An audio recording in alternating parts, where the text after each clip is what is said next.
Mohsen El Garbi, dans cette pièce solo, vous êtes auteur, metteur en scène, comédien. Vous êtes également producteur et propriétaire de votre propre compagnie, L'Acteur en Marche. Comment arrive-t-on à conjuguer tous ces rôles?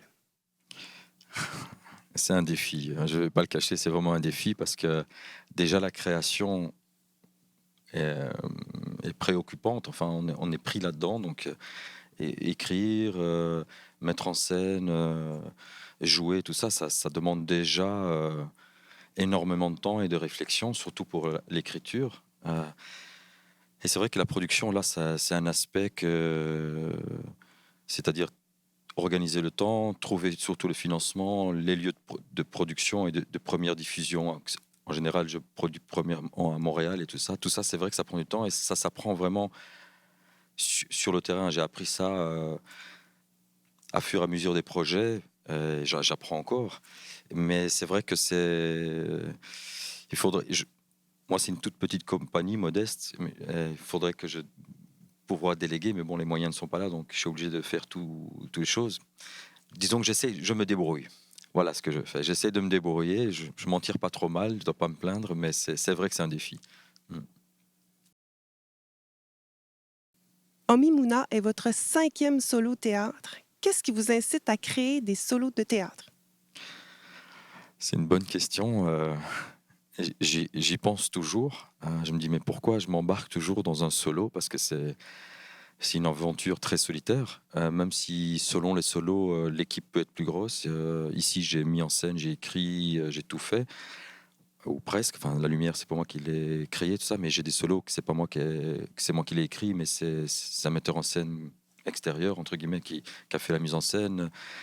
J'ai eu aussi une mise en scène avec une scénographie, avec de la musique. Ici, il n'y a pas de musique, etc.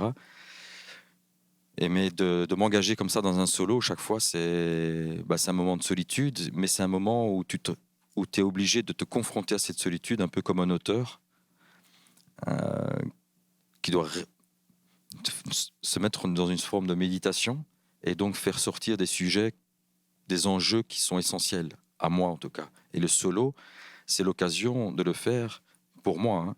Un peu, moi je suis pas romancier, mais c'est un peu mon écriture, c'est un peu mes romans à moi, hein. Ça me permet donc de découvrir.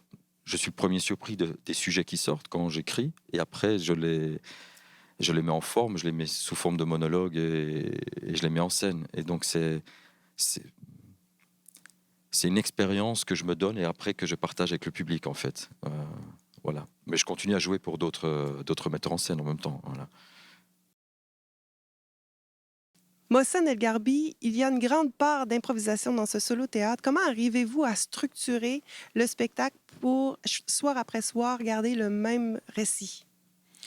Alors j'écris une histoire, enfin pour les solos que j'improvise sur scène, mais celui-ci je l'improvise. J'écris d'abord une histoire à travers mes expériences. Là, c'est à travers l'expérience de mon arrière-grand-mère. Donc moi, j'ai fait un documentaire, comme les gens ont vu le spectacle. Ça raconte cette histoire-là. Moi, j'ai vraiment été en Tunisie, donc j'ai une expérience. De cette expérience, j'en écris une histoire fictive, où il y a une sorte de mélange entre la réalité et des choses imaginaires et fictives, puisque je tombe invisible en 1912. C'est évident que c'est pas vrai. Donc j'écris vraiment une histoire. Pour celui-ci, ce que j'ai fait, je fais pas toujours comme ça, mais pour celui-ci, j'ai vraiment écrit une histoire, presque qu'on puisse lire. Et après, c'était pas un texte à jouer, c'était une histoire pour moi, pour simplement voir quel chemin je pouvais prendre dans l'histoire. Après, j'ai pris la structure de cette histoire. J'ai dit, OK, cette scène-là, ça m'intéresse, ça m'intéresse, ça m'intéresse. Et donc, j'ai fait comme un chemin, un peu comme un parcours. Et j'ai juste la phrase, OK, au début, je serai là, ou après, je serai au magasin, après, je serai avec mon arrière-grand-père, après, je serai avec Omimouna, il y aura la scène à la maison, il y aura la voiture, l'avion et tout ça. J'ai cette structure, ça fait 3 pages. Et après, je me lance en impro, je joue les personnages, je place les trucs, et après, je repasse toujours dans la même structure. Et à force de repasser dans la même structure, il y a quelque chose qui s'affine de soir en soir, d'improvisation en improvisation, un peu comme tout le monde expérimente ça de manière privée même. Vous savez, son oncle Jérôme ou je sais pas quoi, et qui raconte la même histoire à chaque Noël, là, il l'affine d'année en année. C'est un peu ça en fait. Tu n'as pas vraiment un texte habituelle, mais tu l'affines, mais tu suis vraiment un canevas avec des. Je sais que je dois être à ce moment-là, là après je suis dans cette partie de l'histoire. Enfin, ça je sais. Par contre, le dialogue, selon l'ambiance, selon le feeling, je peux le jouer 3 soirs le même dialogue, et puis un soir je me dis, hey, j'ai des 3 phrases en flux qui me viennent et je les mets quoi. Donc voilà, c'est un peu comme ça que c'est un peu, c'est le travail que depuis les gens de la Commedia dell'arte faisaient. Ils avaient des canevas. C'était très intéressant parce que les comédiens de la Commedia dell'arte connaissaient une trentaine de canevas environ, et le directeur de la troupe ou quelque chose, enfin, c'était pas un metteur en scène à proprement dit puisqu'ils improvisaient, mais il disait bah tiens, on va faire le Lazzi de la mouche, on va faire le Lazzi celui-ci, après on va faire le Lazzi avec Esmeralda, avec ça, et il composait comme ça. Mais alors avec 30, imagine le nombre de combinaisons si tu les mets dans un certain ordre, puis tu en prends 3 4 dans un ordre, puis ça te fait des milliers d'histoires avec les 30 mêmes canevas. Mais ça c'est voilà, ça vient de moi j'ai fait ce genre d'école, donc c'est de là que ça découle ce travail d'improvisation. Mohsen El Garbi, vous incarnez tous les personnages de ce récit. Qu'est-ce que cela représente comme défi d'acteur, ce jeu très physique que vous avez sur scène? Le défi, bon, moi j'ai fait une école de mouvement, donc j'ai pas l'impression de faire mais c'est mon regard, je sais bien que c'est ça qu'on me dit de l'extérieur, mais moi, comme acteur sur scène, j'ai pas l'impression de faire un jeu très physique. Mais je sais que on me le dit souvent et je comprends ça, mais comme moi j'ai fait une école de mouvement, une école basée sur le jeu physique, Jacques Lecoq, c'est vraiment, pour vous donner une idée, dans l'enseignement, la première année, on ne dit pas un mot. Tout le travail n'est que physique. Et donc, le défi, il est sur la précision du geste, la précision du mouvement, comment je tiens mon corps. Si je suis comme ça pour vous parler, c'est pas la même chose que si je me tiens comme ça. Ça, c'est pas la même chose que ça. Ouais, et donc, le défi est dans la précision, un peu comme un musicien qui essaye, ou un peintre qui essaye de faire au mieux la bonne couleur, le bon geste, ou avec le texte aussi, de trouver le bon ton. Il y a le défi essayer de bien faire, en fait, avec plaisir, trouver le bon geste, et chaque personnage, leurs caractéristiques physiques.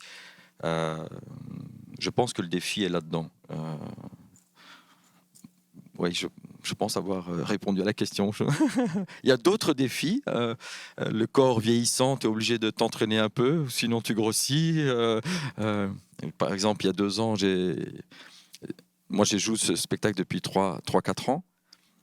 Et il y a 2-3 ans, j'avais regardé une des captations et je trouvais que c'était vraiment trop gros pour ce spectacle-là, parce que comme je joue plusieurs moments de ma vie dans celle de mon arrière-grand-mère, donc je m'étais imposé de faire un régime, et j'ai perdu 13 kilos parce que je trouvais que j'étais trop volumé, j'avais trop de poids sur scène, je trouve. Donc ça donnait trop d'assurance à mon personnage. Enfin, je jouais moi-même, mais ça donnait trop de poids à Mohsen plus jeune.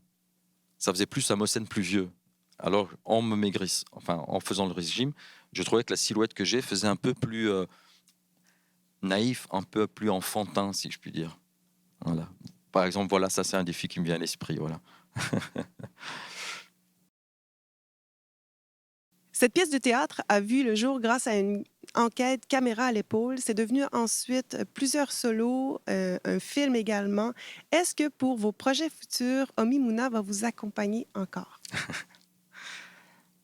Ben, je peux déjà dire que je prépare un documentaire. Elle va pas être dedans. Ouais, elle est décédée, mais je veux dire, ce sera pas le sujet. Quoique, enfin, là, maintenant je vous parle. Je sais pas si je dois tutoyer, vous voyez là, mais non, c'est pas vrai qu'elle va pas être vraiment dedans. C'est parce que c'est un projet de documentaire que je vais faire en Tunisie. Donc déjà, mon premier documentaire sur elle, c'était en Tunisie, donc il y a déjà un rapport. Et là, en Tunisie, il y a un problème, un peu comme ici, mais pour des raisons différentes, un décrochage scolaire. Ici, par exemple, on sait que un jeune sur 5 décroche du secondaire au Québec. Donc c'est quand même c'est 20%, donc c'est énorme. Et en Tunisie, on a récemment le même problème. Je ne sais plus les chiffres exactement en Tunisie, et il y a des jeunes filles, surtout des jeunes filles, qui décrochent de l'école et qui commencent à travailler et qui deviennent des femmes de ménage et tout ça, dans des familles et tout ça, et qui ne vont pas à l'école. Et là, le lien avec Omimouna, pour moi, il est très fort parce que elle n'a pas eu l'occasion d'aller à l'école. Et un siècle après mon arrière-grand-mère, ça me fend le cœur de savoir que des jeunes filles en Tunisie vont aller travailler dans des familles au lieu d'étudier, alors que l'enseignement, euh, la condition de la femme en Tunisie est une des plus grandes dans le monde arabe.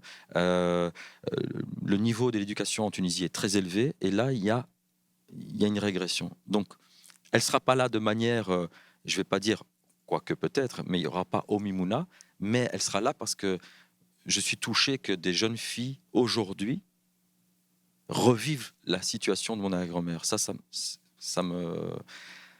Donc oui, elle va être quelque part là. Elle va m'accompagner probablement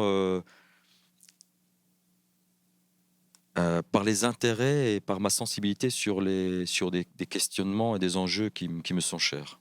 Donc je pensais dire non, mais en fait oui.